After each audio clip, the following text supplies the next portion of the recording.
సంక్రాంతి గురించి మీకు తెలియని 10 ఆసక్తికరమైన నిజాలు. నెంబర్ 1. సూర్యుడు ధనుసు రాశి నుంచి మకర రాశిలోకి మారే రోజునే సంక్రాంతి అంటారు.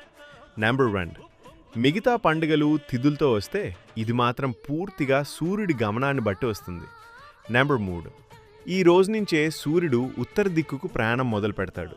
దీన్నే ఉత్తరాయణం అంటారు. నెంబర్ 4. కొత్త పంట ఇంటికి వచ్చిన ఆనందంలో రైతులు జరుపుకునే అసలైన ప్రకృతి పండుగ ఇది. నెంబర్ 5. మహాభారతంలో భీష్ముడు ప్రాణాలు వదలడానికి సరిగ్గా ఈ ఉత్తరాయణం కోసమే ఎదురుచూశాడు. నెంబర్ 6. ఈ రోజు నుంచి రాత్రి సమయం తగ్గి పగటి సమయం పెరగడం మొదలవుతుంది.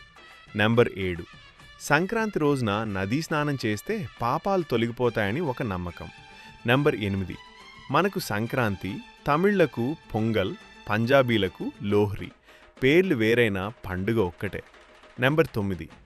ఎండలో గాలిపటాలు ఎగరేయడం వల్ల మనకు విటమిన్ డి సహజంగా లభిస్తుంది. నెంబర్ 10. సంక్రాంతి అంటే కేవలం పండుగ కాదు, చీకటిని దాటి వెలుగువైపు చేసే ప్రయాణం.